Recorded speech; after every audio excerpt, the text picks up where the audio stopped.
നമസ്കാരം. ന്യൂസ് 18 പൊതുവേദിയിലേക്ക് സ്വാഗതം. ഡൽഹിയുടെ തെരഞ്ഞെടുപ്പ് ചിത്രം വ്യക്തമായി കഴിഞ്ഞു. BJP 27 വർഷങ്ങൾക്ക് ശേഷം വീണ്ടും ഡൽഹിയിൽ അധികാരത്തിലേക്ക് എത്തുകയാണ്.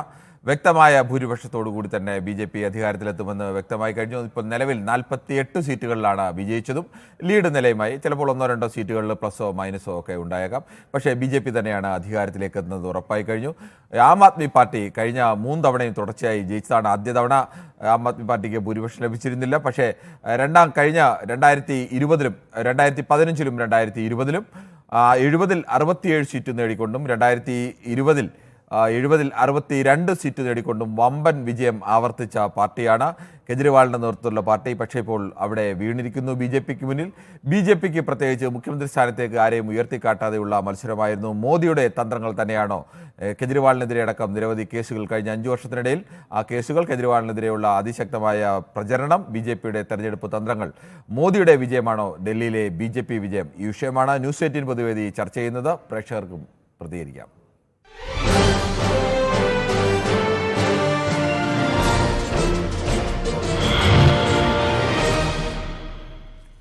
പോത്തൻകോട് നിന്നും ശ്രീ ഉണ്ണികൃഷ്ണനാണ് ആദ്യ പ്രേക്ഷകനെ എത്തുന്നത്. ശ്രീ ഉണ്ണികൃഷ്ണൻ, താങ്കൾ എങ്ങനെയാണ് ഡൽഹിയിലെ BJPയുടെ വിജയത്തെ കാണുന്നത്? നിങ്ങള് പറഞ്ഞതുപോലെ തന്നെയാണ്. തീർച്ചയായിട്ടും മോദിയുടെ വിജയം തന്നെയാണ്, ആരും സംശയമൊന്നുമില്ല. അത് മറ്റേ എന്താ നമുക്ക് അവിടെ എടുത്ത് കാണിക്കാനുള്ളത്? ഒന്നുമില്ല. അദ്ദേഹത്തിന്റെ ആ ഒരു ഇപ്പോഴത്തെ ആ ഒരു ഇമേജ് വെച്ച് തന്നെയാണ് ആളുകൾ വോട്ട് ചെയ്തിരിക്കുന്നത്. പിന്നെ ഡൽഹിയിലെ ജനങ്ങൾ പൊതുവെ അറിയാമല്ലോ, നമുക്ക് നിയമസഭയിൽ വരുമ്പോൾ അവര് ആപ്പിനെ തിരഞ്ഞെടുത്തു, പിന്നെ ലോക്സഭയിൽ വരുമ്പോൾ അതുപോലെ തന്നെ ഒരു പ്രത്യേക മൈൻഡുള്ള. അങ്ങനെയായിരുന്നു നിയമസഭയിൽ സമ്പൂർണ്ണ വിജയം ആം ആദ്മി പാർട്ടിക്ക്, ലോക്സഭയിൽ സമ്പൂർണ്ണ വിജയം BJP. സമ്മതിച്ചുകൊണ്ടേക്കുള്ളൂ. അത് ഡൽഹിയിലെ ജനങ്ങൾ ഒരു പ്രത്യേക, നമ്മളെ കേരളത്തിന്റെ അതേപോലെയൊക്കെ തന്നെയാണ് അവിടെയും. പിന്നെ തെരഞ്ഞെടുപ്പ് കാലത്ത് അവര് പിന്നെ ശരിക്കും അവർക്ക് ഉപയോഗം ഉണ്ടാവുന്ന ഏത് മുന്നണിയാണെന്ന് നോക്കിക്കണ്ട് തീരുമാനിച്ച് വോട്ട് ചെയ്യുന്ന ഒരു പ്രകൃതമാണ് അവിടെ ഉള്ളതെന്ന് പറഞ്ഞാൽ.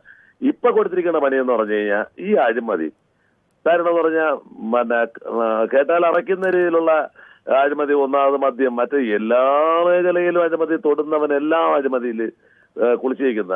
പക്ഷെ ആരോപണങ്ങളാണ്, നമുക്ക് അറിയില്ല അതിനെക്കുറിച്ച്. ആണെങ്കിലും എന്തെങ്കിലും ഒരു അവിടെ ഇവിടെ ഇല്ലാതെ നമുക്ക് നിങ്ങളെ കുറിച്ച് എനിക്ക് എന്തെങ്കിലും പറയാൻ പറ്റുമോ? അങ്ങനെയൊക്കെ പറയുന്നതിനൊന്നുമില്ല. ഇന്ത്യൻ രാഷ്ട്രീയത്തിൽ അങ്ങനെ പലർക്കെതിരെ വരുന്ന കേസുകളൊക്കെ രാഷ്ട്രീയ വൈരാഗ്യം കൊണ്ട് ഒരുപാട് പേർക്കെതിരെ കേസെടുക്കുകയും ഒക്കെ ചെയ്ത് അവിടെ പിന്നെ രാജകൊട്ടാരം തന്നെ പണിഞ്ഞിട്ടേക്കണമെന്നൊക്കെ പറയുന്നത്, അതും ഈ പറയും പോലെ ചിലപ്പോ ഒരു ചുമ്മെങ്കിലും പറയുന്നതായിരിക്കാം. അതിനൊക്കെ യാഥാർത്ഥ്യം നമ്മൾ കണ്ടതല്ലേ? ഒരു പറഞ്ഞതുപോലുള്ള സംഭവങ്ങളൊന്നും അല്ല എന്ന് കണ്ടതല്ലേ? അതിനൊക്കെ അപ്പുറത്തേക്ക് എന്തായാലും ഡൽഹിയിൽ പ്രചരണത്തിന് ഗുണം ചെയ്തു എന്നുള്ളത് തന്നെയാണ്. വേറൊരു കാര്യമുണ്ട്, ഒന്ന് ചോദിച്ചോട്ടെ. അണ്ണാ ഹസേരെ അവർക്ക് സപ്പോർട്ട് ചെയ്യുന്ന ഒരു വ്യക്തിയാണല്ലോ അണ്ണാ ഹസാരെ. ഇപ്പോഴല്ല, വളരെ നേരത്തെ തന്നെ രാഷ്ട്രീയ പാർട്ടി തുടങ്ങിയ കാലം മുതൽ ഡൽഹിയിൽ കെജ്രിവാൾ ഈ വലിയ നേട്ടങ്ങളൊക്കെ ഉണ്ടാക്കുന്ന കാലത്തും അണ്ണാ ഹസാരെ കെജ്രിവാളിനെ തള്ളിപ്പറഞ്ഞുള്ളതാണ്. അണ്ണാ ഹസാരയുടെ തള്ളിപ്പറയൽ, അണ്ണാ ഹസാരയുടെ സമരത്തിൽ കെജ്രിവാൾ പങ്കെടുത്തു. അങ്ങനെയാണ് കെജ്രിവാളിന് വലിയ പ്രാധാന്യമൊക്കെ ലഭിക്കുന്നത്. പക്ഷേ അണ്ണാ ഹസാരെ തുടക്കത്തിൽ തന്നെ രാഷ്ട്രീയ പാർട്ടി ഉണ്ടാക്കുന്ന ഘട്ടത്തിൽ തന്നെ അണ്ണാ ഹസാരെ കെജ്രിവാളിനെ തള്ളിപ്പറഞ്ഞു. പിന്നെ കിരൺ സാർ, എനിക്ക് ഏറ്റവും കൂടുതൽ വിഷമം എന്ന് പറഞ്ഞാൽ നിങ്ങൾ ഇതില് പിന്നെ ബോർഡിൽ കിടക്കുന്ന 0 അത് മാറ്റിയിട്ട് ബാക്കി 2 മാത്രം കൊടുക്കുന്നതാണ് എനിക്ക് മാനസികമായിട്ട് വിഷമം തോന്നുന്നു കേട്ടോ. ശരി, ഓക്കെ. ഇപ്പൊ 0 കിട്ടിയവർ എന്ത് ചെയ്യാൻ പറ്റും? 3 തവണ തുടർച്ചയായി ഭരിച്ച പാർട്ടിയാണ്. എന്തായാലും ഇത് 3ാമത്തെ പ്രാവശ്യമാണ് 0 അവിടെ കിടക്കാൻ തുടങ്ങിയത്. അതെ. എന്തായാലും 3 തവണ ഒക്കെ ഒരു പാർട്ടിക്ക് മാത്രമേ അങ്ങനെ ഒരു റെക്കോർഡുള്ളൂ. 3 തവണ ഭരണത്തിൽ ഹാട്രിക്, 3 ഭരണത്തിലും ഹാട്രിക് ഉണ്ട്, ഡെക്കിലും ഹാട്രിക് ഉണ്ട്. എന്റെയൊക്കെ ഞാനൊക്കെ ജനിക്കുന്ന സമയം മുതൽ ഇന്ത്യയില് ഭരണത്തിലിരുന്ന താങ്കളുടെ ശ്രീ ബാലകൃഷ്ണനാണ് വടകരയിൽ നിന്ന്. ശ്രീ ബാലകൃഷ്ണൻ, താങ്കൾ എങ്ങനെയാണ് ഡൽഹിയിലെ വിജയത്തെ കാണുന്നത്, BJPയുടെ വിജയത്തെ? കിരൺ സാർ, നമസ്കാരം. നമസ്കാരമുണ്ട്. താങ്കളുടെ ചാനൽ തന്നെ നമ്മൾ ചർച്ച ചെയ്തതാണ്. കെജ്രിവാൾ ജയിലിൽ നിന്ന് ഇറങ്ങിയപ്പോൾ കെജ്രിവാൾ മോഡിയെ പൂട്ടുമോ? അതൊരു പക്ഷേ ഏതെങ്കിലും അർത്ഥത്തിൽ ശരിയായിരിക്കാം. താങ്കളുടെ ചാനൽ പറഞ്ഞത് ഒരുപക്ഷെ തെറ്റായിരിക്കാം. പക്ഷെ എനിക്ക് പറയാൻ പൂട്ടുമോ പൂട്ടിയില്ലെന്ന് നമ്മൾ ചർച്ച ചെയ്യുന്നത് സ്വാഭാവികമായും കെജ്രിവാളിനെ പോലെ ഒരാൾ ഇറങ്ങുമ്പോൾ അത് ആ കേസിന്റെ എല്ലാ വശങ്ങളും ഉണ്ടല്ലോ. ഇപ്പൊ നമ്മൾ അല്ലാതെ പൂട്ടും എന്നല്ലല്ലോ നമ്മൾ ചേട്ടൻ, പൂട്ടുമോ എന്നല്ലേ ചോദിച്ചത്? അല്ല സർ, ഞാൻ പറയുന്നത് താങ്കൾ ഇത് മോഡിയുടെ വിജയമാണോ എന്ന് വെച്ചാൽ മോഡിയുടെ വിജയത്തെക്കാൾ കൂടുതൽ ഡൽഹിയുടെ ജനങ്ങളുടെ വിജയമാണ് സർ. മോഡിയുടെ പറയുമ്പോഴും തന്നെ. പക്ഷെ ഈ ഡൽഹിയിലെ ജനങ്ങൾ, ഇന്ത്യ രാജ്യത്തൊട്ടാകുള്ള ജനങ്ങൾ എല്ലാം മനസ്സിലാക്കുന്നുണ്ട്. താങ്കളുടെ ചാനലും നമ്മളെ ന്യൂസ് 18 ചർച്ച ചെയ്താണ്. ED വേട്ടയാടുന്നു തെരഞ്ഞെടുപ്പ് എടുക്കുമ്പോൾ. അങ്ങനെ വേട്ടയാടുമ്പോൾ അന്നും ഞാൻ പറഞ്ഞതാണ്, ജനങ്ങൾ പ്രതികരിക്കട്ടെ. തെറ്റായിട്ടാണ് BJP സർക്കാരും മോഡിയും ചെയ്യുന്നതിൽ പല സ്ഥലങ്ങളിലും തെരഞ്ഞെടുപ്പ് വരുമ്പോൾ വിലയിരുത്തട്ടെ എന്ന് പറഞ്ഞതാണ് സാർ. അപ്പൊ അതിലൊന്നും ഒരു കാര്യമില്ല സാർ. കേജ്രിവാൾ വീഴേണ്ടത് അത്യാവശ്യമാണ്. അദ്ദേഹം ആർഭാടത്തിന്റെ അങ്ങേയറ്റത്തെ ഒരു നേർക്കാഴ്ചയാണ്. പിന്നെ കോൺഗ്രസ് ഇന്ത്യ രാജ്യത്ത് നിന്ന് അപ്രസക്തമാവുകയാണ്.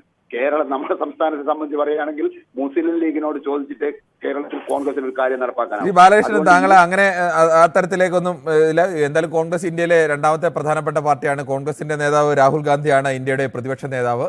അതുകൊണ്ട് കോൺഗ്രസ് അങ്ങനെ ഇല്ലാതായി പോകുന്ന പാർട്ടിയാണെന്നും അങ്ങനെയുള്ള അഭിപ്രായമൊന്നും നമുക്കാർക്കുമില്ല. എല്ലാ പാർട്ടികളും ഇങ്ങനെയൊക്കെയാണ്. ശരി, അത് താങ്കളുടെ അഭിപ്രായം. അങ്ങനെ അവരില്ലല്ലോ. ശരി, അങ്ങനെ അവരില്ലാതിട്ടാണ് അവർ ഇന്ത്യയിലെ രണ്ടാമത്തെ പാർട്ടിയായി നിൽക്കുന്നത്. ഇന്ത്യയിലെ തലസ്ഥാനം ഡൽഹിയിൽ അവർ ചിത്രത്തിലുണ്ടോ? ഡൽഹിയിൽ ചിത്രത്തിലില്ല എന്ന് കരുതി ഇപ്പൊ നമുക്ക് ഒരു പാർട്ടിയും അങ്ങനെ എഴുതില്ല. ഇപ്പൊ ആം ആദ്മി പാർട്ടി ഡൽഹിയിൽ തോറ്റുപോയി. ഞങ്ങൾക്ക് ഒരു MLA ഇല്ലാത്തതുകൊണ്ട് നിങ്ങൾ അപ്രസക്താന്ന് പറയുന്നുണ്ടല്ലോ.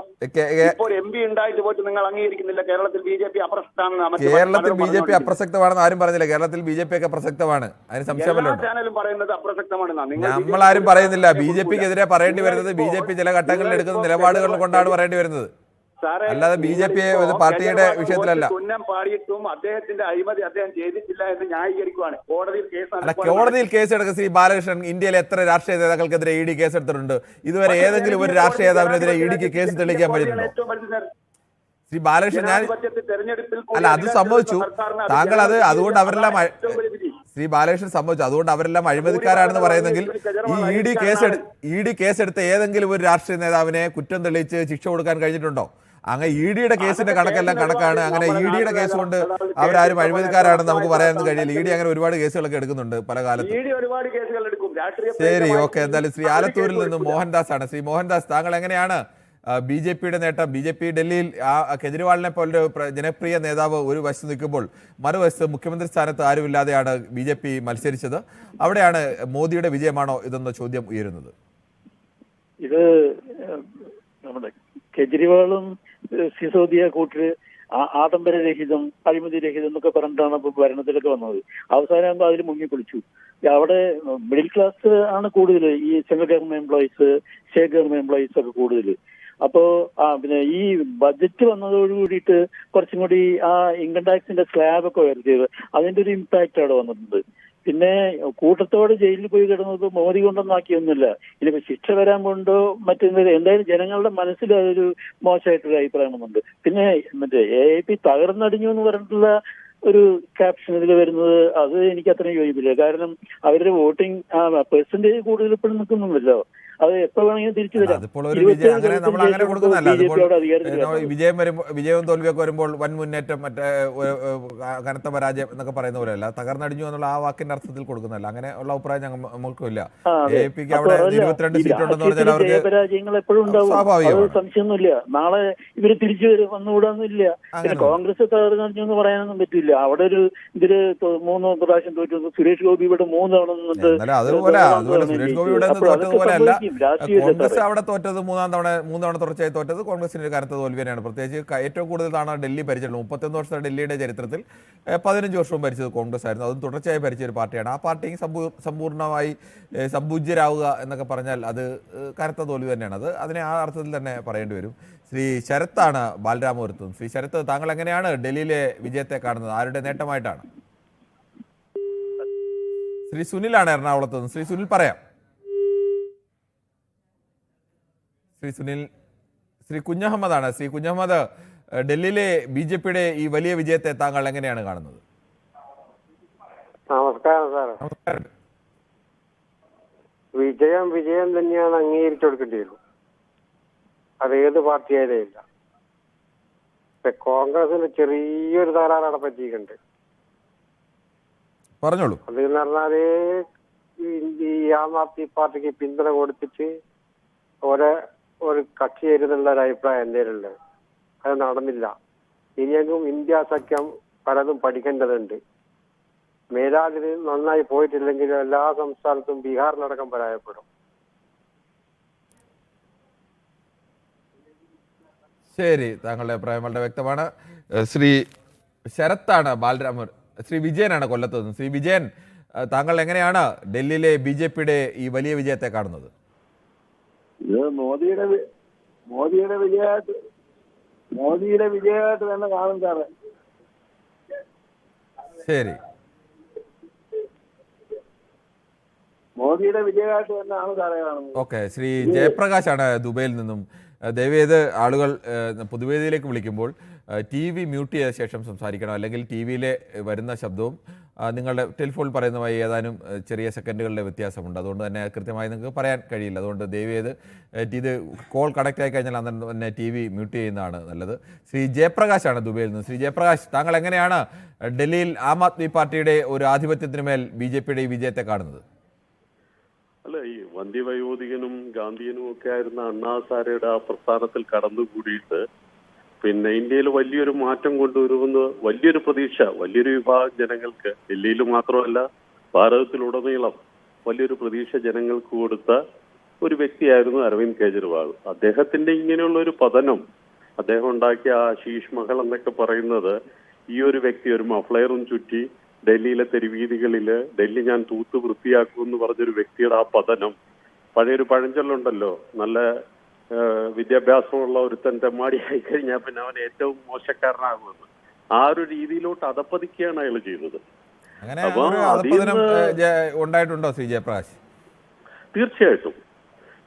ഒന്ന് ഏറ്റവും വലിയ ഉദാഹരണം എന്ന് പറഞ്ഞാൽ, അങ്ങനെ ഒരു ആഡംബര വീട്ടില് അതിന്റെ ആഡംബര വീടിന്റെ വിശദാംശങ്ങളൊക്കെ നമ്മളെല്ലാരും കണ്ടതല്ലേ? അത് എല്ലാവർക്കും അറിയാവുന്ന പ്രചരിപ്പിച്ചതുപോലെ ആ തരത്തിലേക്കുള്ളതൊന്നും അല്ല എന്നുള്ളതും എല്ലാം നമ്മൾ കണ്ടതല്ലേ? പ്രതീകമായിട്ട്, അതായത് ഗാന്ധിയൻ പ്രസ്ഥാനത്തിന്റെ സിംപ്ലിസിറ്റിയുടെ, മിതത്വത്തിന്റെ, മിനിമലിസത്തിന്റെ ഒക്കെ പ്രതീകമായിട്ട് ഒരു വ്യക്തി രാഷ്ട്രീയ മാറ്റത്തിന് വേണ്ടി വന്നിട്ട് ഇത്തരത്തിൽ ഒരു രീതിയിൽ അധപ്പതിക്കുക. പിന്നെ മദ്യം പോലുള്ള ഒരു ഇഷ്യൂയില് ഗാന്ധിയൻ മൂവ്മെന്റിൽ കൂടെ വന്നിട്ട് മദ്യത്തിന്റെ കേസുകളല്ലേ അതിനകത്ത്? കേസുകളല്ലല്ലോ, അത് വളരെ വ്യക്തമല്ലേ, എല്ലാ തെളിവുകളുണ്ടല്ലോ. ശിക്ഷിക്കപ്പെടുമോ എന്നുള്ളത് വേറെ നമ്മൾ കാര്യം. ഇതുവരെയും ആ ഒരു ED കേസ് എടുക്കുന്നതൊക്കെ കരുതിക്കൊണ്ട് ഒരു രാഷ്ട്രീയ നേതാവ് അഴിമതിക്കാരനാണ് എന്ന് നമുക്ക് പറയാൻ കഴിയും. ED അങ്ങനെ ഒരുപാട് ഇന്ത്യയിലെ പ്രതിപക്ഷ പാർട്ടികളിലെ ഭരിക്കുന്ന സ്ഥലങ്ങളിലെല്ലാം അവർക്കെതിരെ ED കേസ് എടുക്കുന്നുണ്ട്. അതെല്ലാം കൊണ്ട് ഈ ഒരു കേസ് ഡൽഹി എന്ന് പറയുമ്പോഴത്തേക്ക് ഇന്ത്യയുടെ ഒരു പരിച്ഛേദമാണ്, ഒരു മിനിയേച്ചർ ഫോം ഓഫ് ഇന്ത്യയാണ് ഡൽഹി എന്ന് പറയുന്നത്. അപ്പൊ ഡൽഹിയിൽ എന്ന് പറയുമ്പോൾ എല്ലാത്തരം ആൾക്കാരും ഉണ്ട്. അവരിപ്പോ ഓക്കെ, ഒരു മാറ്റത്തിന് വേണ്ടിയാണ് ഇയാൾക്ക് കഴിഞ്ഞ തുടർച്ചയായിട്ട് 2 ടേം കൊടുത്തത്. അപ്പോ വലിയ പ്രതീക്ഷ, അത് എന്ത് ഭൂരിപക്ഷത്തിലായിരുന്നു? 70-ൽ 67 സീറ്റ്, 70-ൽ 62 സീറ്റ്. ഡൽഹിക്കാർ വീണ്ടും ഒരു തവണ കൂടി വലിയ ഭൂരിപക്ഷം കൊടുത്തത്. അതെ, അതാണ്. പക്ഷെ നന്നായി ഭരിക്കാൻ കെജ്രിവാളിന് കഴിഞ്ഞു എന്നുള്ളതിന്റെ തെളിവല്ലേ രണ്ടാം തവണ കിട്ടിയത്?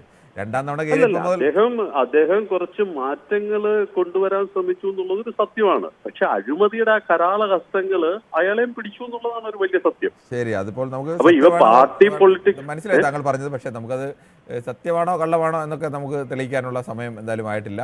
അങ്ങനെ ജനം എല്ലാം വിഡ്ഢികളല്ലല്ലോ. എല്ലാ കാലത്തും നമുക്ക് ജനങ്ങളെ വിഡ്ഢികളാക്കാനും പറ്റത്തില്ല. ഇപ്പൊ മോദിജിയുടെയോ BJPയുടെയോ വിജയത്തിലുപരി ഇത് ഡൽഹിയിലെ ജനങ്ങളുടെ വിജയം എന്നാണ് പറയേണ്ടത്. ശരി, ഓക്കെ. എന്തായാലും താങ്കളുടെ അങ്ങനെ ശ്രീ ചന്ദ്രൻ നായരാണ് പേയാട്. ശ്രീ ചന്ദ്രൻ നായർ, താങ്കൾ എങ്ങനെയാണ് ഡൽഹിയിൽ എന്തുകൊണ്ടാണ് ഈ കെജ്രിവാൾ തോൽക്കാൻ കാരണമെന്നായി കണക്കാക്കുന്നത്?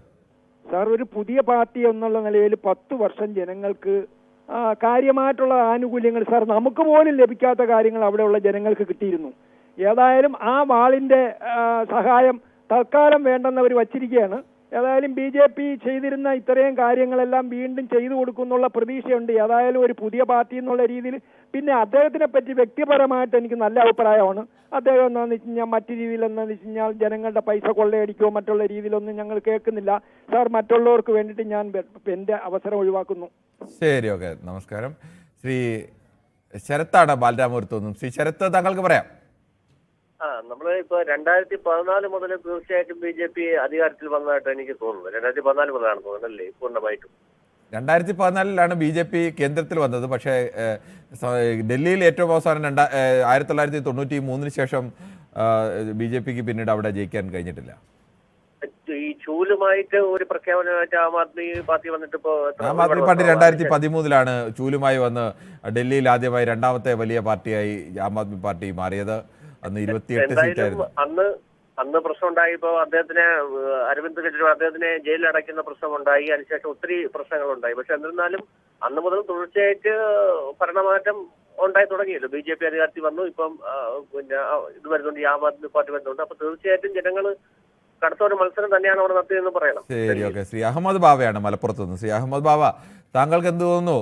എന്തായിരിക്കും BJP കെജ്രിവാളിനെ വീഴ്ത്തിയ തന്ത്രം എന്തായിരിക്കും? ഹലോ, നമസ്കാരം. നമസ്കാരമുണ്ട്, പറഞ്ഞോളൂ. ഇത് മോഡിയുടെ വിജയമല്ല.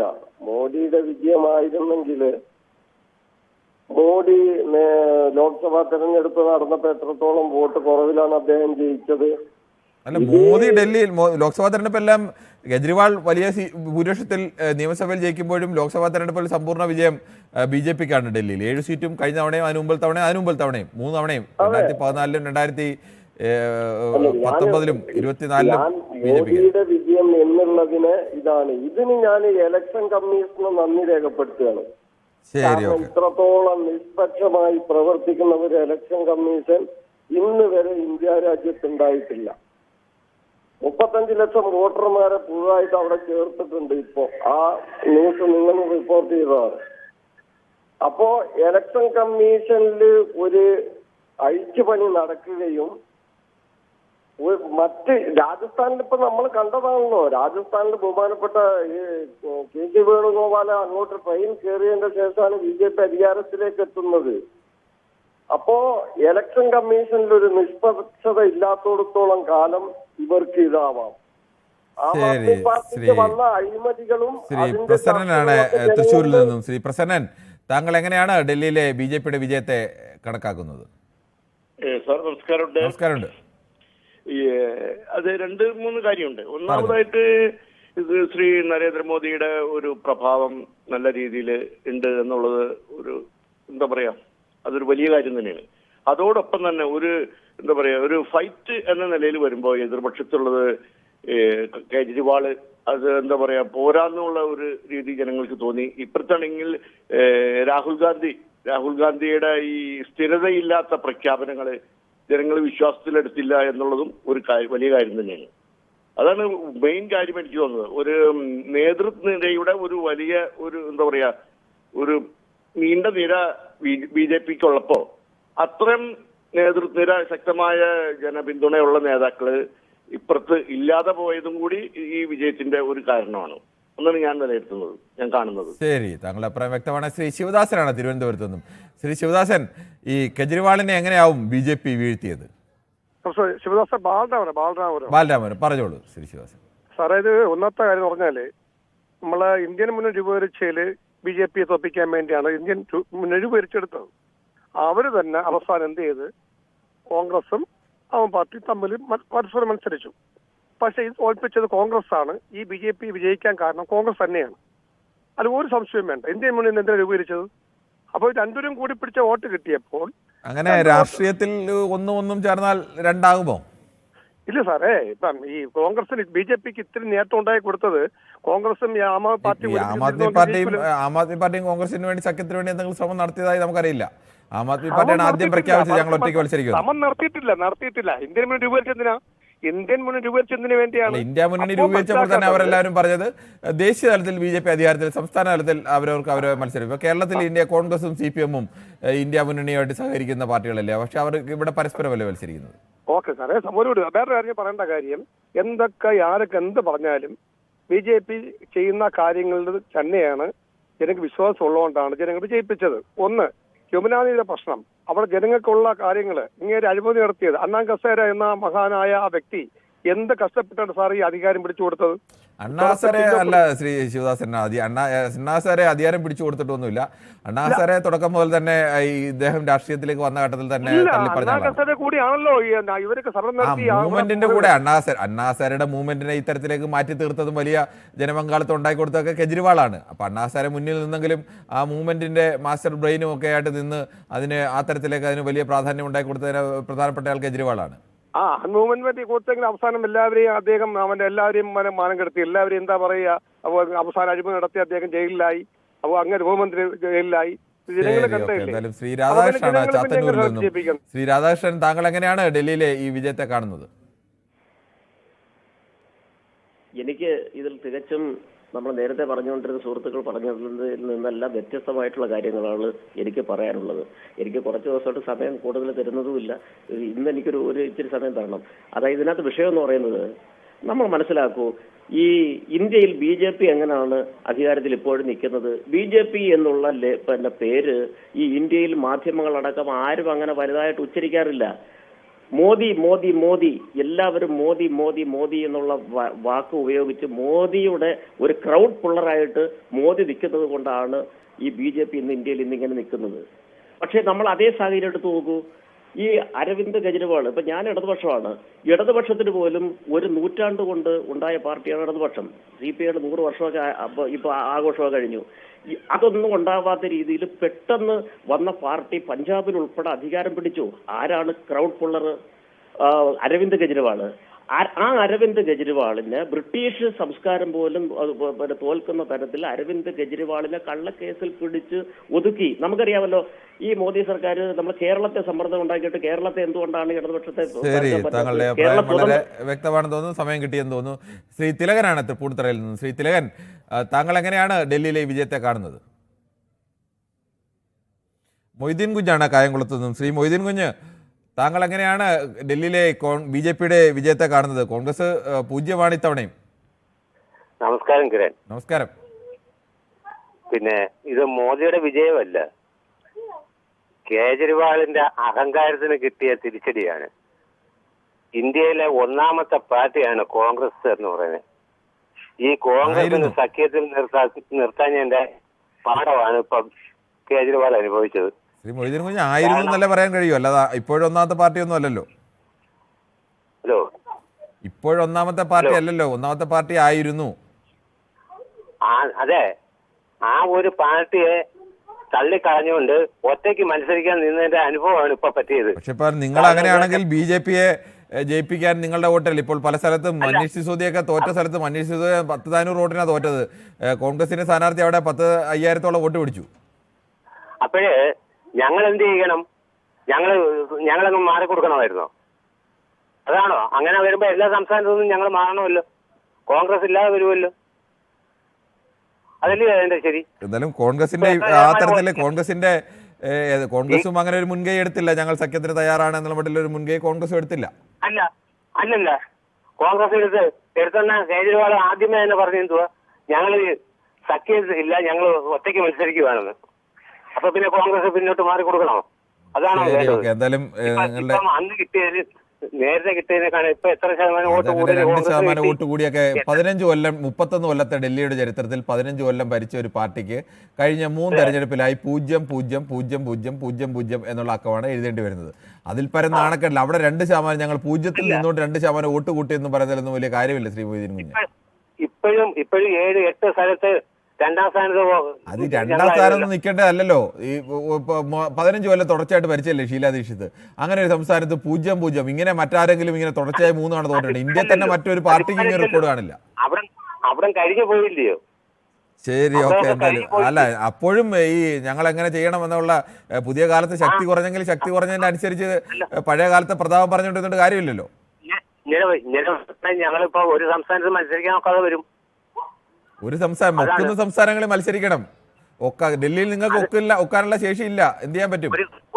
ഒരു 15 സീറ്റ് അവിടെ 15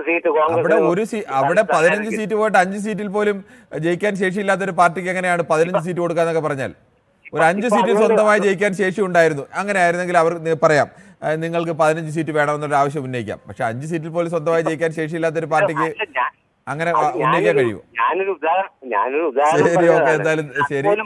ശ്രീ രാജനാണ് കൊല്ലത്ത്. ശ്രീ രാജൻ, താങ്കൾ എങ്ങനെയാണ് ഡൽഹിയിലെ ഈ കെജ്രിവാളിന്റെ പരാജയത്തെ BJPയുടെ ജയത്തെ കാണുന്നത്? ഞാൻ സാറിനോട് പറഞ്ഞായിരുന്നല്ലോ, ഞാൻ ഡൽഹി പോയിട്ട് വന്നപ്പം അന്നേരമേ ഞാൻ പറഞ്ഞതാ അവിടെ ഇത് തന്നെ സംഭവിക്കാൻ പോകുന്നത്. പിന്നെ എനിക്ക് കേജ്രിവാൾ തോറ്റതിന് എനിക്ക് പ്രയാസമൊന്നുമില്ല. അത് തോക്കും ജയിക്കും, അടുത്ത പ്രാവശ്യം ചിലപ്പോൾ ജയിച്ചെന്നിരിക്കും. പിന്നെ BJP ജയിച്ചത് അങ്ങേയറ്റം സന്തോഷം, വളരെ വളരെ ആവശ്യമായിരുന്നു. പക്ഷെ എനിക്ക് ആ കോൺഗ്രസിന്റെ 0 കണ്ടിട്ട് ആ 500 ചിരിക്കുന്ന ഒരു ചിരിഞ്ഞിരിച്ചാ കൊള്ളാന്നുണ്ടോ? അതാണ് എനിക്ക് പറയാനുള്ളത്. ശരി, ഓക്കെ. അങ്ങനെ താങ്കള് കോൺഗ്രസിനോട് അത്രത്തോളം ദേഷ്യമുള്ള ആളാണ് എന്ന് തോന്നുന്നു, ഇല്ലേ ശ്രീ രാജൻ? എന്തായാലും ശ്രീ സുഭാഷാണ് കണ്ണൂരിൽ നിന്ന്. ശ്രീ സുഭാഷ്, സുബീഷാണ്. ശ്രീ സുബീഷ്, താങ്കൾ എങ്ങനെയാണ് ഡൽഹിയിലെ ഇപ്പോഴത്തെ തെരഞ്ഞെടുപ്പ് ഫലത്തെ കാണുന്നത്? ഡൽഹിയിലെ തോൽവിയെ സംബന്ധിച്ചിടത്തോളം അരവിന്ദ് കെജ്രിവാളിന് ഏറ്റവും വലിയ പരാജയം. കാരണം കോൺഗ്രസിനെ തോൽപ്പിക്കാൻ 2 വർഷം കഴിഞ്ഞ 10 വർഷം മുമ്പ് ഭരണത്തിലെ അരവിന്ദ് കെജ്രിവാളിനെ ബി ജെ പി അധികാരത്തിൽ ഏൽപ്പിക്കാൻ വേണ്ടി അരവിന്ദ് കെജ്രിവാൾ കളിച്ച ഒരു കളിക്ക് ദൈവം കൊടുത്ത ശിക്ഷയാണ് ഈ ഒരു പരാജയം. കോൺഗ്രസിനെ ഇന്ത്യൻ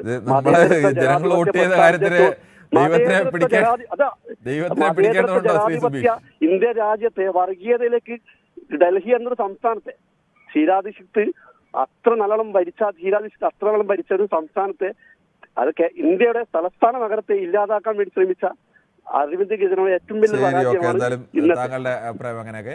ശ്രീ ദാസനാണ് കണ്ണൂരിൽ നിന്ന്. ശ്രീദാസൻ, താങ്കൾ എങ്ങനെയാണ് ഈ വിജയത്തെ കാണുന്നത്? ഇല്ല, ഞാൻ കാണുന്നത് ഈ ആം ആദ്മി പാർട്ടിന്റെ ഈ മനുഷ്യൻ ഉണ്ടാക്കിയ വീട് കണ്ടില്ലേ എത്ര കോടി രൂപയിലാണ്. ഞാൻ ചോദിക്കുന്നത് നമ്മുടെ നാട്ടിലെ ഈ രാഷ്ട്രീയ നേതാക്കന്മാർ ഉണ്ടാക്കുന്ന വീടുകളിൽ നിങ്ങൾക്ക് 100 കോടിയുടെ വീട് ഉണ്ടാക്കാം. പക്ഷെ നിങ്ങൾ അച്ഛനോ അമ്മയോ ഉണ്ടാക്കിയ സ്വത്ത് മുതൽ വിറ്റ് ഉണ്ടാക്കണം. ഇപ്പൊ നമ്മുടെ ഈ അടുത്തന്നെ കേരളത്തിലെ ഒരു മന്ത്രി, ഒരു പട്ടികജാതി മന്ത്രി, അയാൾക്ക് വീടുണ്ടാക്കാൻ 90 ലക്ഷം കൊടുത്താണ് ഈ കേരളം കൊടുത്തത്. ഇതന്നെ ജനങ്ങൾ ചിന്തിക്കുന്നുണ്ട്. നിങ്ങളെ അച്ഛനോ അമ്മയോ ഉണ്ടാക്കിയ മുതൽ വിറ്റ് നിങ്ങൾ ചികിത്സിക്കാനോ നിങ്ങൾ വീടുണ്ടാക്കാനോ അല്ല നാട്ടുകാരെ ഇത് ശരിക്കും നല്ല ഒരു അടിയാണ്. ശരി, ദാസൻ പറഞ്ഞ മറ്റേ കണക്ക് എനിക്ക് കൃത്യമായി മനസ്സിലായില്ല. എന്തായാലും നമുക്ക് ഈ ഒരു ചെറിയ ഇടവേളയിലേക്ക് പോകേണ്ടതുണ്ട്. ഇടവേളയ്ക്ക് ശേഷം ഈ വിഷയത്തിൽ തന്നെ പൊതുവേദിയിൽ ചർച്ച തുടരും. ശ്രീ തിലകനാണ് തൃപ്പൂണിത്തറയിൽ നിന്നും. ശ്രീ തിലകൻ, ഡൽഹിയിൽ BJPയുടെ ആധികാരികമായ ജയം 48 സീറ്റുകൾ നേടിക്കൊണ്ട് ചിലപ്പോൾ 1-2 കണക്ക് അങ്ങോട്ട് ചുവട്ട് മാറിയേക്കാം. 22 സീറ്റാണ് നിലവിൽ ആം ആദ്മി പാർട്ടിക്കുള്ളത്. ഈ വിജയം എങ്ങനെയാണ് അവർ സാധ്യമാക്കിയതെന്നാണ് താങ്കൾ കരുതുന്നത്? നമസ്കാരം സാറേ, എന്റെ ആദ്യ പേര് വിളിച്ചാണ് തെറ്റിപ്പോയി. നമസ്കാരം സാറേ. ഞാൻ ഇതിനെ കാണുന്നത് ജനാധിപത്യം എന്നുള്ള മൂല്യമുണ്ടല്ലോ സാറേ, ജനാധിപത്യത്തിന്റെ ആത്മാവിന്റെ അന്തസത്ത.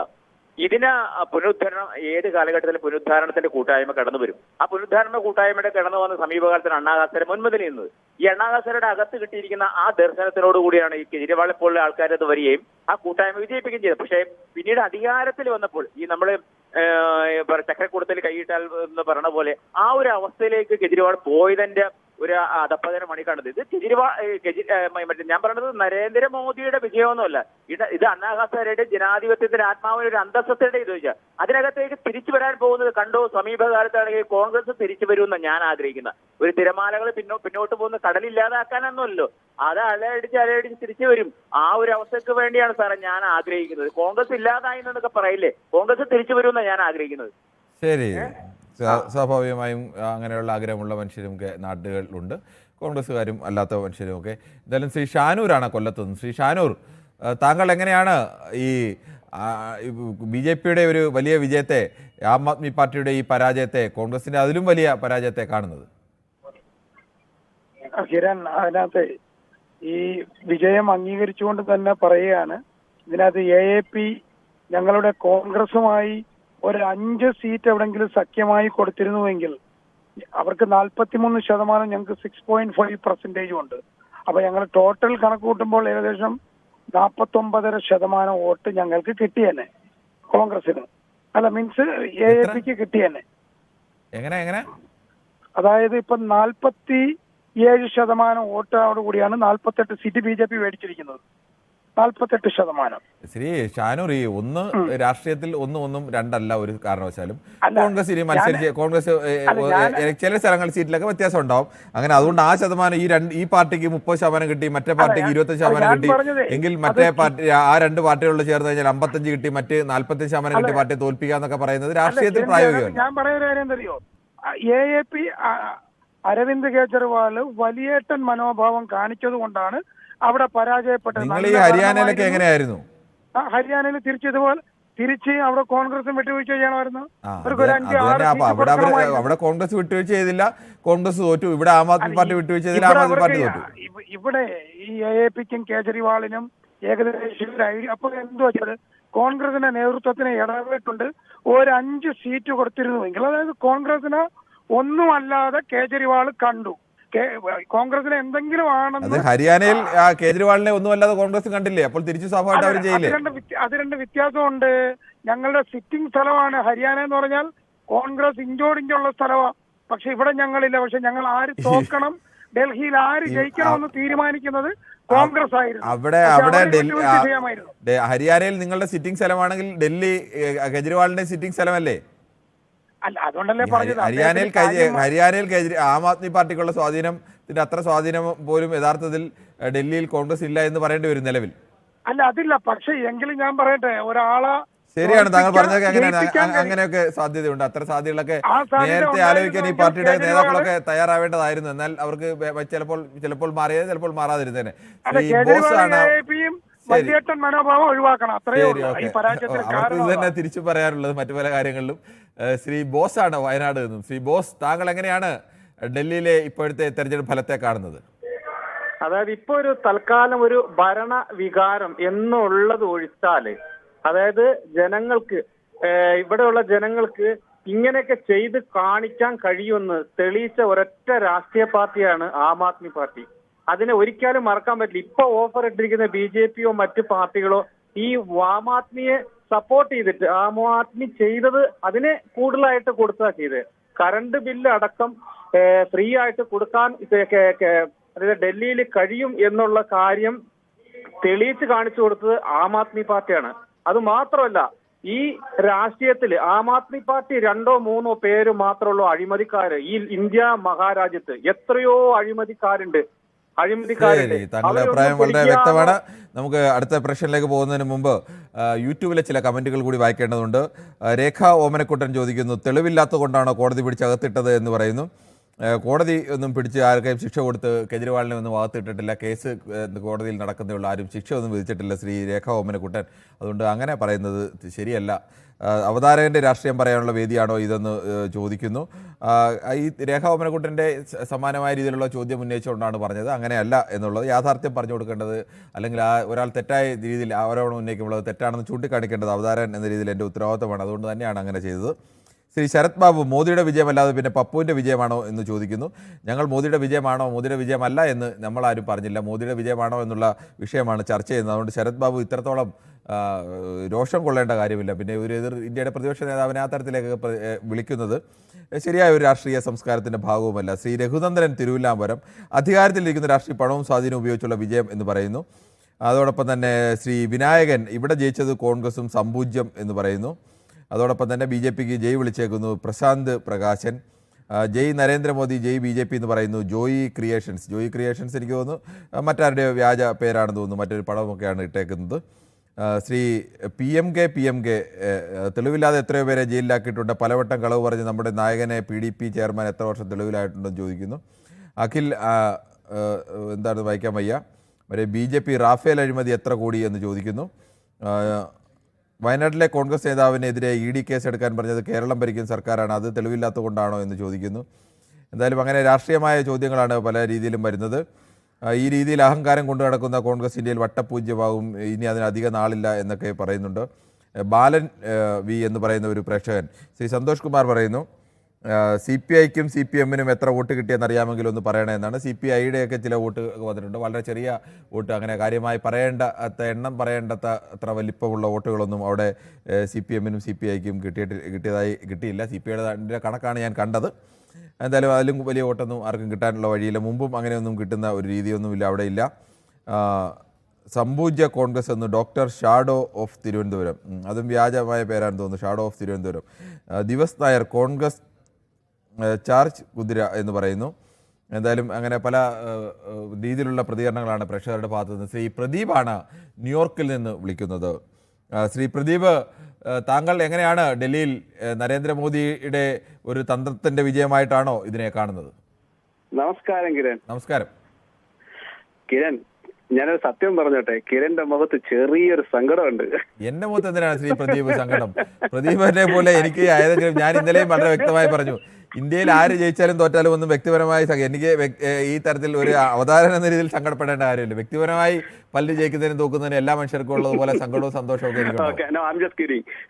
കിരൺ, യഥാർത്ഥത്തിൽ ജനാധിപത്യത്തിൽ എന്റെ അഭിപ്രായത്തിൽ ഓരോ പാർട്ടി, അതിപ്പം BJP ആണെങ്കിലും എന്റെ പേഴ്സണലി അഭിപ്രായത്തിൽ ഒരു സംസ്ഥാനവും ഒരു രാജ്യവും കണ്ടിന്യൂ ഭരിക്കൽ ഒരു ജനാധിപത്യത്തിന് ഒരിക്കലും നല്ലതല്ല എന്ന് വിശ്വസിക്കുന്ന ഒരാളാണ്. അതിന്റെ ഒരു ഉദാഹരണമാണ് നമ്മുടെ ഡൽഹിയും പിന്നെ അതേപോലെ തന്നെ ഈ സ്റ്റേറ്റ് ബേസ് നോക്കിയാൽ കേരളം അങ്ങനെ തന്നെയാണ്. പക്ഷെ മാറി മാറി ഭരിച്ചിരുന്നുവെങ്കിൽ ഒരുപക്ഷെ കുറെ കൂടെ ബെനിഫിറ്റ് നമ്മുടെ ജനങ്ങൾക്ക് കിട്ടുമായിരുന്നു. പിന്നെ ഇതിനകത്ത് ഒരു കാര്യം ഞാൻ ചോദിച്ചോട്ടെ, എനിക്ക് തോന്നുന്നത് ഈ ഇടതില്ലെങ്കിൽ ഇന്ത്യ ഇല്ല എന്ന് പറഞ്ഞ പ്രസ്ഥാനങ്ങൾക്ക്, അതായത് CPM കിട്ടിയത് 4 വോട്ടും CPI-ക്ക് കിട്ടിയത് 7 വോട്ടുമാണെന്ന് തോന്നുന്നു. കറക്റ്റ്? ശരിയല്ലേ? 4ഉം 7ഉം ആണെന്ന് എനിക്കറിയില്ല, ഞാൻ അങ്ങനെ ഒരു കണക്കണ്ടില്ല. 4, 7 എന്തൊരു പുരോഗമനാണെന്ന് നോക്കി. ഈ അവിടെ ശ്രീ പ്രദീപ്, ഡൽഹിയിൽ അങ്ങനെ ഏതെങ്കിലും തരത്തിൽ CPM-ഉം CPI ഒന്നും ഡൽഹിയിൽ ഏറ്റവും പ്രധാനപ്പെട്ട പാർട്ടിയൊന്നുമല്ല. ഡൽഹിയിൽ അങ്ങനെ ആരും CPM-ന്റെ CPI-യുടെ മത്സരത്തെ ആരും ഗൗരവമായി കാണുന്നതുമല്ല. അല്ല, എന്നാ പിന്നെ A റഹീം, ബ്രിട്ടാസ്, നമ്മുടെ അനി രാജ ഇവരെല്ലാം വന്നിട്ട് പറഞ്ഞല്ലേ ഞങ്ങൾ ഇവിടെ വിപ്ലവം സൃഷ്ടിക്കുന്നു. അവരാരും അങ്ങനെ പറയാം. പ്രദീപ് എവിടെ കേട്ട അങ്ങനെ? ഈ നമ്മളൊരു അല്ല പ്രദീപ്, അങ്ങനെ പറയരുത്. താങ്കൾ എവിടെയാണ്? ഡൽഹിയിൽ വിപ്ലവം ഞങ്ങൾ സൃഷ്ടിക്കുമെന്ന് CPM-ന്റെയോ CPI-യുടെയോ ഏതെങ്കിലും ഒരു നേതാവ് പറഞ്ഞെങ്കിൽ താങ്കൾ അത് പറ. ശരി, ഓക്കെ. ആരും പറഞ്ഞില്ല, ഞാൻ പറഞ്ഞത്. പറയാത്ത കാര്യങ്ങൾ പറയരുത്. അയ്യോ, എനിക്ക് വയ്യ. അത് എന്താ പറയാ, ഇനി എവിടെ പറഞ്ഞതൊക്കെ കിരണിന്റെ അടുത്ത് പറഞ്ഞ് ഞാൻ അടികൂടാൻ വയ്യാത്തോണ്ട് പറയാം. അടികൂടാൻ വയ്യാത്തോണ്ടില്ല, താങ്കൾ കള്ളം പറയരുത് മാത്രമേ എനിക്ക് അഭ്യർത്ഥനയുള്ളൂ. താങ്കളുടെ ഒരു കാര്യം, ഞാൻ എന്തായാലും താങ്കളുടെ ഫേസ്ബുക്ക് അക്കൗണ്ട് ഞാൻ ഇത് എടുത്തിട്ടുണ്ട്. ഞാൻ അതിനകത്ത് ഞാൻ ആ ഒരു വീഡിയോ ക്ലിപ്പ് ഞാൻ അയച്ചുതരാം. അത് അവിടെ ഇരുന്നോട്ടെ. എന്തായാലും ഇത് ജനാധിപത്യത്തിന്റെ ഒരു ഐശ്വര്യമാണ്. അങ്ങനെ BJP-യുടെ തേരോട്ടങ്ങൾ നടന്നുകൊണ്ടേയിരിക്കുന്നു. എനിക്ക് വളരെ സന്തോഷമായി. നാടങ്ങനെ മുന്നോട്ട് വരട്ടെ. Thank you so much mister Kiran. ശരി, ഓക്കെ. എന്തായാലും താങ്കൾക്ക് അങ്ങനെ സന്തോഷിക്കാം. BJP-കാരൻ എന്ന നിലയ്ക്ക് ആ സന്തോഷമൊക്കെ ഇതാണ്. പക്ഷേ നേരത്തെ പറഞ്ഞതുപോലെ CPI-യുടെ CPM നേതാക്കളാരും ഡൽഹിയിൽ ഞങ്ങളവിടെ വിപ്ലവം കാണിക്കുമെന്ന് പറഞ്ഞതായി എൻ്റെ അറിവിൽ ഇതുവരെ ഇല്ല. അങ്ങനെ വരുന്ന കാണാൻ അദ്ദേഹം വീഡിയോ അയച്ചു തരാമെന്നാണ് ശ്രീ പ്രദീപ് പറയുന്നത്. എന്തായാലും വീഡിയോ അയച്ചു കഴിഞ്ഞിട്ട് നമുക്ക് നോക്കാം. അങ്ങനെ ഉണ്ടെങ്കിൽ അതൊരു വാർത്തയാണല്ലോ. സ്വാഭാവികമായും കേരളത്തിലൊക്കെ വലിയ ട്രോളായി തന്നെ മാറുമല്ലോ അങ്ങനെയൊക്കെ ഉണ്ടെങ്കിൽ. ശ്രീ റഷീദാണ് കൊയിലാണ്ടിയിൽ നിന്നും. ശ്രീ റഷീദ്, താങ്കൾ എങ്ങനെയാണ് ഡൽഹിയിലെ BJP-യുടെ ഈ വലിയ വിജയത്തെ കാണുന്നത്? ഞാൻ ഈ വിജയത്തെ കാണുന്നത് ഈ മതേതര വോട്ടുകൾ ഭിന്നിച്ചതുകൊണ്ട് BJP അവിടെ വിജയം കൊയ്തെടുത്തു എന്നാണ് ഒരു രാഷ്ട്രീയ വിദ്യാർത്ഥി എന്നുള്ള നിലയിൽ ഞാൻ കാണുന്നത്. കാരണം ഇന്ത്യ സഖ്യമായിരുന്നു BJP-യെ നേരിട്ടതെങ്കിൽ ഫലം മറ്റൊന്നാകുമായിരുന്നു. അത് നമുക്ക് വോട്ടിംഗ് പാറ്റേണിലൂടെ മനസ്സിലാക്കാം. ഇപ്പോ 46% BJP-ക്കും 43% ആം പാർട്ടിക്കും 6% കോൺഗ്രസിനാകുമ്പോൾ 49-46 വരുമായിരുന്നു. അപ്പൊ ആ രീതിയിലായിരുന്നെങ്കിൽ ഫലം മറ്റൊന്നാകുമായിരുന്നു. മറ്റൊരു കാര്യം എന്താന്ന് വെച്ചാല്, നമ്മളെ നേരത്തെ ഈ ആം ആദ്മി പാർട്ടി, കെജ്രിവാളിന്റെ പാർട്ടി അധികാരത്തിൽ വരുമ്പോൾ ഷീലാ ദീക്ഷിതായിരുന്നല്ലോ ഡൽഹിയിലെ മുഖ്യമന്ത്രി. അന്ന് അഴിമതിയായിരുന്നു അദ്ദേഹം ഉന്നയിച്ചിരുന്നത്. ആ അഴിമതി ശക്തമായി ക്ലിക്ക് ചെയ്യുകയും ദീക്ഷിത് നിലംപരിശാവുകയും ചെയ്തു. അതേ ഒരു ലൈനാണ് ഇപ്പോൾ BJP-യും ഇവിടെ പരീക്ഷിച്ചുകൊണ്ടത്. നേരത്തെ അദ്ദേഹത്തെ അറസ്റ്റ് ചെയ്യുകയും അദ്ദേഹത്തെ ജയിലിലടക്കുകയും ഒരുപാട് നേതാക്കന്മാരെ പിടിച്ച് ജയിലിടുകയും ഇവരെ പേരിലുള്ള അഴിമതി ആരോപണങ്ങളായിരുന്നു അതിന്റെ പിന്നിൽ. ഈ കെജ്രിവാളിന്റെ പുറത്താക്കാൻ ജാമ്യത്തിൽ പോലും വിടാൻ താങ്കളുടെ അഭിപ്രായം വ്യക്തമാണ്. അദ്ദേഹത്തെ കൂട്ടി. പക്ഷേ കൊല്ലത്തുനിന്ന് ശ്രീ ഷമീർ കൂടി ചേർന്നുണ്ട്. ശ്രീ ഷമീർ, താങ്കൾ എങ്ങനെയാണ് ഡൽഹിയിൽ BJP-യുടെ ഈ വിജയത്തെ കാണുന്നത്? ശ്രീ ഷമീർ കേൾക്കാമോ? കേൾക്കാം. ശ്രീ ഷമീർ പറഞ്ഞോളൂ. അതായത് 1.5 പതിറ്റാണ്ട് കാലം കോൺഗ്രസ് ഭരിച്ച് ഷീലാ ദീക്ഷിത് മുഖ്യമന്ത്രിയായ നമ്മുടെ ഇന്ത്യയുടെ തലസ്ഥാനമായ ഡൽഹിയിൽ ആ അഴിമതി ഭരണത്തെ തൂത്തെറിഞ്ഞുകൊണ്ടാണ് AIP എന്ന് പറഞ്ഞ ഒരു പുതിയ സംരംഭം അവിടെ വരുന്നത്. ഈ വന്നതിന് ശേഷം ഈ BJP-ക്ക് പോലും ഇന്ത്യയുടെ തലസ്ഥാനത്ത് കാലുകുത്താൻ കഴിയാത്ത തരത്തിലേക്ക് മുന്നോട്ട് പോയിക്കൊണ്ടിരിക്കുമ്പോൾ ഈ തെരഞ്ഞെടുപ്പ് കോൺഗ്രസ് എന്ന് പറഞ്ഞ പ്രസ്ഥാനം ഏറ്റെടുത്ത ഏറ്റവും വലിയൊരു കാര്യം എന്ന് പറയുന്നത് നമുക്കിപ്പോൾ മനസ്സിലാക്കാൻ കഴിഞ്ഞത്, അവർ ഒറ്റയ്ക്ക് മത്സരിച്ചുകൊണ്ട് AIP എന്ന് പറഞ്ഞ പ്രസ്ഥാനത്തെ തകർക്കുക എന്നുള്ളൊരു ലക്ഷ്യമായിരുന്നു കോൺഗ്രസിനുള്ളത്. ഈ BJP-യെ അധികാരത്തിൽ കൊണ്ടുവരാൻ വേണ്ടി മാത്രം ഭരണകൂടത്തിലേക്ക് അതല്ലെങ്കിൽ മത്സര രംഗത്തേക്ക് വന്ന ഒരു പാർട്ടിയായി മാത്രമേ കോൺഗ്രസിനെ കാണാൻ കഴിയും. കാരണം എന്ന് വെച്ച് കഴിഞ്ഞാൽ ഈ രാജ്യത്ത് നിന്ന് മൊത്തം എല്ലാ സംസ്ഥാനങ്ങളിൽ നിന്നും കോൺഗ്രസിനെ ഇന്ന് തുടച്ചു നീക്കിക്കൊണ്ടിരിക്കുകയാണ്. എന്തുകൊണ്ടാൽ കോൺഗ്രസിനെ നിയന്ത്രിച്ച് മുന്നോട്ട് കൊണ്ടുവരുവാൻ ഇന്നലകളിലുള്ള കോൺഗ്രസ് ഇന്നില്ല എന്നുള്ളതാണ്. ഇവിടെയാണ് നമുക്കില്ല സുകുമാർ അരീക്കോടിന്റെ ഒരു വാക്ക് നമുക്ക് ഓർമ്മ വരുന്നത്. ഒരു കോൺഗ്രസ്സുകാരനായി മരിക്കണമെന്ന് ആഗ്രഹിച്ച ഒരു വ്യക്തി അദ്ദേഹം മരിക്കുന്നതിന് മുമ്പ് തന്നെ കോൺഗ്രസ് പാർട്ടി മരിച്ചു പോയിരിക്കുന്നതാണ് അദ്ദേഹം പറഞ്ഞത്. ശ്രീ ഗോപാലനാണ് പാലക്കാട് നിന്നും. ശ്രീ ഗോപാലൻ, താങ്കൾ എങ്ങനെയാണ് ഡൽഹിയിൽ BJP-യുടെ വിജയത്തെ കാണുന്നത്? ഡൽഹിയിൽ വൻ വിജയം കൈവരിച്ചിരിക്കുന്നു മോദി. ശരി, ശ്രീ സുരേന്ദ്രനാണ് തൃശ്ശൂരിൽ നിന്നും. ശ്രീ സുരേന്ദ്രൻ, താങ്കൾ നേരത്തെ പറഞ്ഞിരുന്നതാണ് ഡൽഹിയിൽ BJP വിജയിക്കുമെന്ന്. എന്തായാലും ഇപ്പോൾ അങ്ങനെ സംഭവിച്ചിരിക്കുന്നു. 48 സീറ്റുകൾ നിലവിൽ BJP-ക്കും 22 സീറ്റുകൾ ആം ആദ്മി പാർട്ടിയുമാണ്. ഇത് മോദിയുടെ ഒരു വിജയമായിട്ടാണോ താങ്കൾ കാണുന്നത്? നമസ്കാരം സാറേ, ഞാനങ്ങനെ പറഞ്ഞിട്ടില്ല. അയ്യോ ശരിക്കും അതല്ല, വേറൊരു സുരേന്ദ്രനാണ്, ക്ഷമിക്കണം, അത് തൃശ്ശൂരിൽ നിന്ന് അദ്ദേഹമായിരിക്കും എന്ന് കരുതിയാൻ.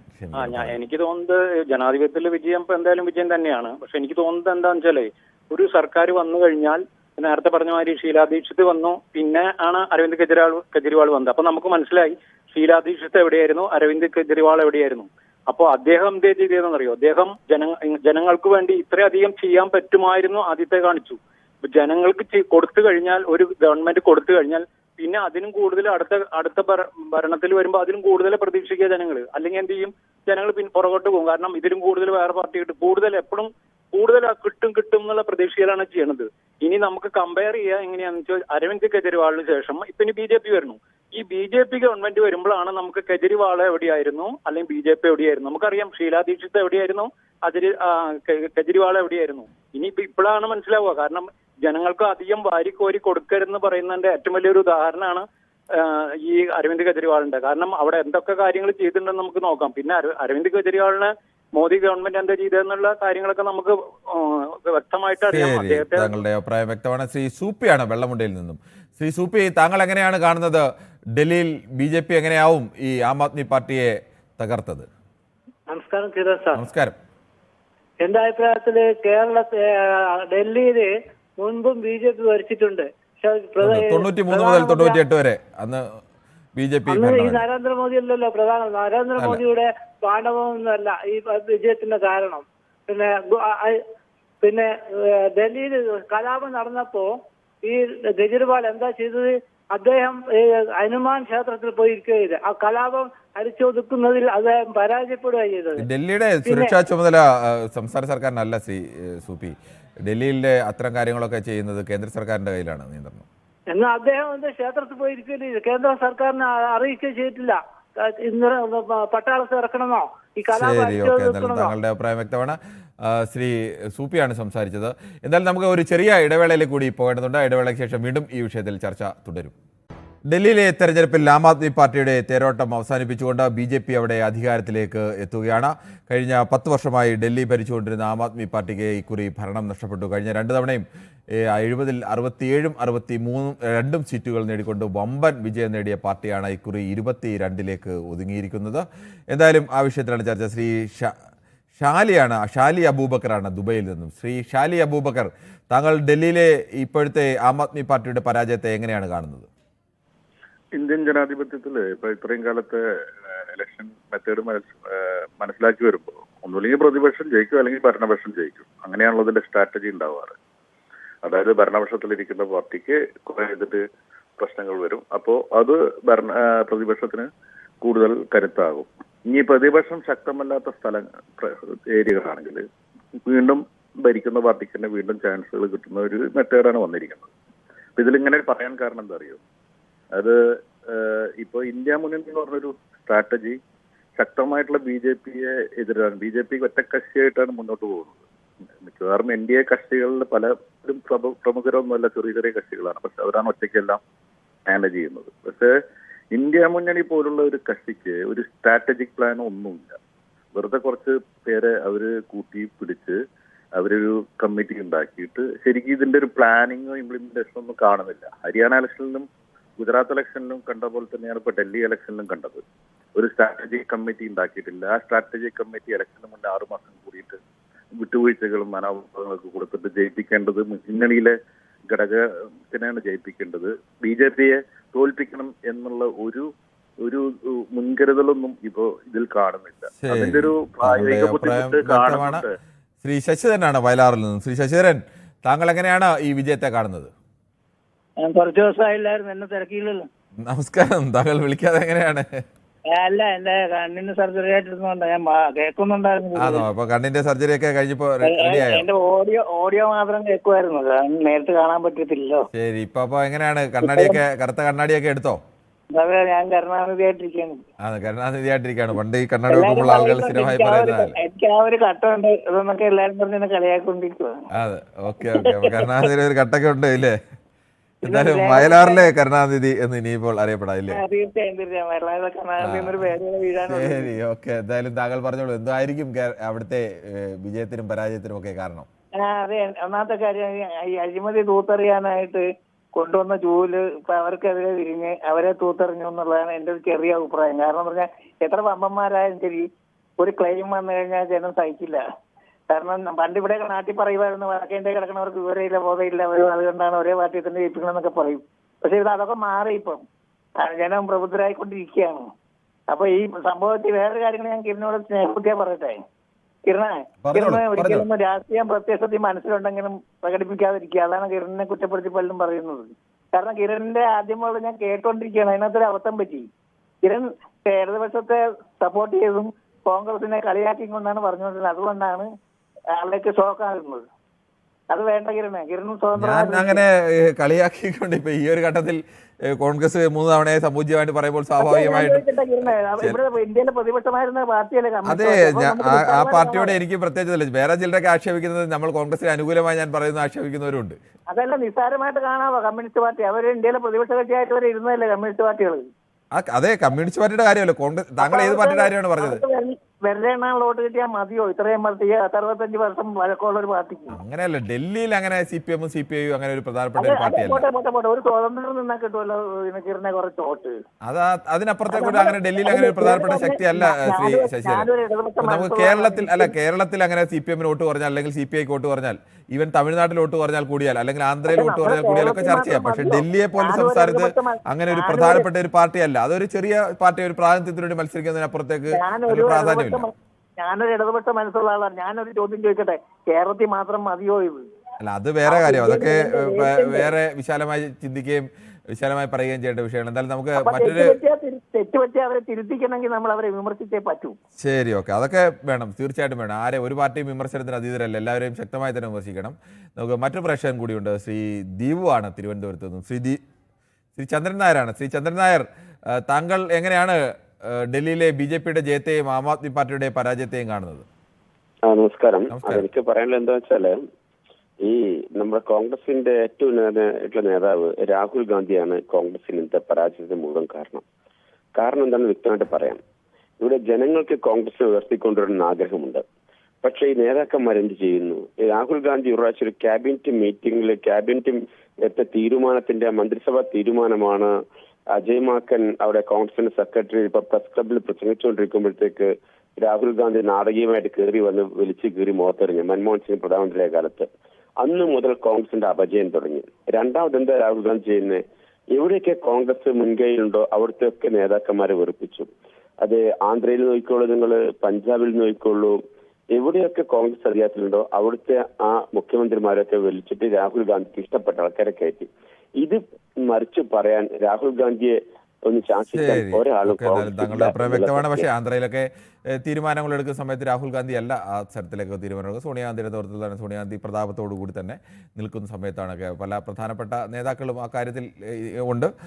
ഇന്ത്യയിലെ തന്നെ കേരളത്തിലെ നേതാക്കൾക്കടക്കം അതിൽ പങ്കുള്ളത് തന്നെയാണ്. ശ്രീ ദീപു ആണ് തിരുവനന്തപുരത്ത് നിന്ന്. ശ്രീ ദീപു, താങ്കൾ എങ്ങനെയാണ് ഡൽഹിയിലെ BJPയുടെ ഈ വിജയത്തെ, ആം ആദ്മി പാർട്ടിയുടെ പരാജയത്തെ കാണുന്നത്? അല്ല, ഇത് കഴിഞ്ഞ 10 വർഷം ഡൽഹിയിലെ ആം ആദ്മി പാർട്ടി ഒരു നിലപാട് വെച്ച് വന്നതല്ല, ആൾക്കൂട്ടമായിരുന്നു അവര്. പക്ഷെ ആൾക്കൂട്ടത്തിൽ ആണെങ്കിൽ പോലും അവര് കുറെ കാര്യങ്ങൾ ജനങ്ങൾക്ക് വേണ്ടി ചെയ്തു. കോർപ്പറേറ്റ്സിന്റെ കരാള ഹസ്തങ്ങളിൽ നിന്ന് ജനങ്ങളെ അതിനകത്ത് മോചിപ്പിച്ചിട്ടുണ്ട്. ഈ വെള്ളത്തിന്റെയും ഇലക്ട്രിസിറ്റിയുടെ ഒക്കെ ചാർജ് വലിയ രീതിയിൽ ആക്രമിക്കുമായിരുന്നു. പുള്ളിയുടെ കഥ ഇപ്പൊ നമ്മൾ ഡൽഹിയിൽ കേൾക്കാറില്ലല്ലോ. എങ്ങനെയാണ് വന്നത്? അപ്പോഴാണ് ഇവർക്ക് മനസ്സിലായത് ഇത് മോഡിയുടെ വിജയമൊന്നുമല്ല. ഇവിടെ നമ്മുടെ ഭരണഘടനാ സ്ഥാപനങ്ങളെ മുഴുവൻ ഇറക്കി വ്യാജ പ്രചാരണങ്ങളും വ്യാജ കേസുമാണ്. ഇവിടെ അഴിമതി എന്ന് പറയുന്നു. ഈ പറയുന്ന നമ്മുടെ ഈ കെജ്രിവാളിനെ കുറിച്ചിട്ട് എന്താണ് അഴിമതി തെളിഞ്ഞിട്ടില്ല. അഴിമതി ആരാണ് പറയുന്നത്? അവിടെ പിടിക്കപ്പെട്ട ഒരാളുടെ മൊഴി അനുസരിച്ചാണ് കെജ്രിവാളിനെ കേസിനകത്ത് കൊടുത്തു വെച്ചിരിക്കുന്നത്. കെജ്രിവാളിനെ കൊണ്ടിടുന്നു, മനീഷ് സിസോദിയെ കൊണ്ടിടുന്നു, വെള്ളം ഡൽഹിക്ക് കൊടുക്കാതെ ഹരിയാന കിടന്ന് കളിപ്പിക്കുന്നു. ഇങ്ങനെ നിരന്തരമായിട്ട് അവർക്ക് ഈ ഡിഫൻസിലേക്ക് പോയത് കൊണ്ട് തന്നെ അവർക്ക് അവരുടെ കാര്യങ്ങൾ ജനങ്ങളിലേക്ക് പറയാൻ കഴിഞ്ഞിട്ടില്ലായിരിക്കും. എന്നിട്ടും അവർ ഇത്രയും സീറ്റ് നേടി. ഇവിടെ കോൺഗ്രസിന് മാറി നിന്നൂടെ എന്ന് ചോദിക്കുന്നതിനകത്ത് ഒരു അർത്ഥം ഉണ്ടെന്ന് എനിക്ക് തോന്നുന്നില്ല. കാരണം കോൺഗ്രസ് കഴിഞ്ഞ പ്രാവശ്യം മത്സരിച്ചു, കോൺഗ്രസ് ഇപ്രാവശ്യവും മത്സരിക്കുന്നു. അതിനകത്ത് വേറെ അർത്ഥം അതിനകത്ത് കാണേണ്ട കാര്യമില്ല. സ്പോയിലറല്ല. സ്പോയിലർ ആയത് ഈ പറയുന്ന പോലെ ED ഉപയോഗിച്ചുകൊണ്ട് ഒന്ന് പറഞ്ഞു തീർക്കട്ടെ കിരണേ. നിങ്ങൾ ഈ പകുതി വെച്ച് തീർക്കുന്നത് ഒന്ന് തീർത്തോട്ടെ. തീർക്കുന്ന ഒരു അനുവാദം തരും. എത്ര നേരം വിളിച്ചിട്ടാണെന്നറിയോ ഒരു കോള് കണക്ട് ED ഉപയോഗിച്ചുകൊണ്ട്. അത് ഇന്ത്യൻ അതൊരു പറയേണ്ട ഒരു കാര്യമല്ലേ? എല്ലാ സംസ്ഥാനം BJP വിരുദ്ധ സംസ്ഥാനങ്ങളെ മുഴുവൻ ED ഉപയോഗിച്ചുകൊണ്ട് കള്ള കേസുകൾ ഉണ്ടാക്കുക. ആ കള്ള കേസുകളുടെ സ്പോയിലർ ഉണ്ടാക്കുക. അല്ലാതെ ഇവർ എന്തെങ്കിലും ഒരു സാധനം ഈ ജനങ്ങൾക്ക് വേണ്ടി ചെയ്തിട്ടുണ്ടോ? ജനങ്ങളുടെ തീരുമാനമാണ്. ശ്രീ റോബിനാണ് ബഹ്റിൽ നിന്നാണ്. ശ്രീ റോബിൻ, താങ്കൾ എങ്ങനെയാണ് ഡൽഹിയിലെ BJPയുടെ വിജയത്തെയും ആം ആദ്മി പാർട്ടിയുടെ പരാജയത്തെയും കാണുന്നത്? ശ്രീ പോൾ ഏലിയാസ് ആണ് ആലപ്പുഴയിൽ നിന്നും. ശ്രീ പോൾ ഏലിയാസ്, പറയാം. സാറേ, നമ്മളെ വർഷങ്ങളായിട്ട് ഇപ്പൊ നമ്മൾ ഒരുപാട് കാര്യങ്ങളൊക്കെ ഇപ്പൊ കണ്ടുകൊണ്ടിരിക്കുന്നതാണ്. TV ചാനലിലൊക്കെ ഒരുപാട് കാര്യങ്ങൾ കണ്ടുകൊണ്ടിരിക്കുന്നത്. ഈ നരേന്ദ്രമോദിജി വന്നതിന് ശേഷം ഒരുപാട് വളരെ ഈ രാജ്യത്തിന്റെ പുരോഗതിക്ക് വേണ്ടിയിട്ട് ഒരുപാട് കാര്യങ്ങൾ ചെയ്തിട്ടുണ്ട്. അദ്ദേഹത്തിന്റെ ആ ഒരു നല്ല പ്രവൃത്തി കൊണ്ടാണല്ലോ ഇപ്പൊ ഡൽഹിയിൽ വരെ നമുക്ക് ഈ അധികാരത്തിലേക്ക് വരാൻ വേണ്ടിയിട്ട് സാധിച്ചിട്ടുള്ളത്. അദ്ദേഹത്തിനെ പറ്റി മറ്റുള്ളവർ പറയുന്നതൊക്കെ നമ്മൾ സത്യത്തിൽ പറഞ്ഞു കഴിഞ്ഞാൽ അസൂയാണെന്ന് നമുക്ക് മനസ്സിലാക്കുന്നത്. ഇപ്പൊ അരവിന്ദ് കെജ്രിവാൾ ആണെങ്കിലും ശരി, ഇപ്പൊ രാഹുൽ ഗാന്ധി ഒക്കെ ആണെങ്കിലും എല്ലാവർക്കും ഈ അഭിപ്രായ വ്യത്യാസങ്ങൾ എന്താ കാര്യം? രാജ്യം നന്നായിട്ട് മുന്നോട്ട് പോകുമ്പോഴത്തേക്ക് അവർക്ക് തോന്നുന്നത് രാജ്യം എന്താ പിന്നോട്ട് പോവുകയാണെന്നാണ് തോന്നുന്നത്. ഇതൊക്കെ ഒന്ന് മാറ്റിവെക്കാൻ മേലെ സാറേ, ഇനിയെങ്കിലും ഇവർക്കൊക്കെ ഒന്ന് ചിന്തിക്കാൻ മേലെ. നമ്മുടെ രാജ്യം ഇത്രയും മുന്നോട്ട് പോയിട്ട് പോലും ഇങ്ങനെ ചിന്തിച്ചിട്ടാണ് ഓരോ കാര്യങ്ങൾ സംസാരിക്കുന്നത് ഓരോരുത്തരും. രാജ്യം എല്ലാ കാലത്തും രാജ്യം എല്ലാ കാലത്തും മുന്നോട്ട് തന്നെ പോകുന്നുണ്ട്. ചില കാര്യങ്ങളിൽ പിന്നോട്ടും പോകുന്നുണ്ട്. കാര്യം പറയാം, ഒരു 10 വർഷത്തിന് ശേഷം കാര്യം ഉണ്ടായിട്ടുള്ള പുരോഗമനങ്ങളൊക്കെ നമുക്കൊന്ന് ചിന്തിച്ചു നോക്കണ്ടേ? അപ്പൊ മറ്റുള്ളവരൊക്കെ ഈ പറയുന്നത് അതിനും 10 വർഷത്തിന് മുമ്പ് പുരോഗമനം ആയിട്ടുണ്ടായിരിക്കും. എങ്കിൽ കൂടെ നമുക്കൊന്ന് പറയാൻ പറ്റില്ല സാറേ. കാര്യം അറിയാവോ, ഇപ്പോഴത്തെ ഒരു കാലഘട്ടത്തിൽ എത്രയോ കാലങ്ങളിൽ മാധ്യമങ്ങളില്ല ഏതെല്ലാം വിധത്തിലാണ് നമ്മുടെ രാജ്യം പുരോഗമിച്ചുകൊണ്ടിരിക്കുന്നത്. ശ്രീ പോൾ ഏലിയാസ്, എല്ലാ കാലത്തും ഇന്ത്യ പുരോഗമനത്തിന്റെ പാതയിൽ തന്നെ, പുരോഗമനത്തിന്റെ പാതയിൽ തന്നെയാണ്. നമ്മളത് കുറ്റം പറയുന്നില്ല. ഇപ്പോഴും ഒക്കെ ഉണ്ട്. എന്തായാലും നമുക്ക് മറ്റൊരു പ്രശ്നത്തെ കൂടി പോകേണ്ടതുണ്ട്. അതിനിടയിൽ യൂട്യൂബിലെ ചില കമന്റുകൾ കൂടി വായിക്കേണ്ടതുണ്ട്. ശ്രീ റോഷ്നി മനോഹറാണ് freebies politics is never sustainable എന്നാണ് പറയുന്നത്. അത് പലപ്പോഴും രാഷ്ട്രീയക്കാർ പല ഘട്ടത്തിൽ ഉപയോഗിക്കുകയും വിജയിപ്പിക്കുകയും ഒക്കെ ചെയ്യുന്നുണ്ട്. ഈ ഫ്രീ വിക്സ് പൊളിറ്റിക്സ് അത് സസ്റ്റൈനബിൾ അല്ല എന്നുള്ളത് ഒരു യാഥാർത്ഥ്യം തന്നെയാണത്.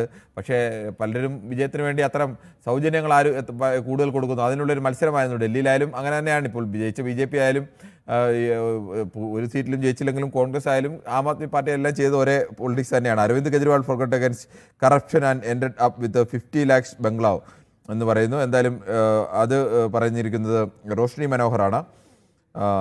യുണൈറ്റഡ് ഫാം ഓർഗാനിക്സ് കിരൺ സാഡ് എന്ന് പറയുന്നു.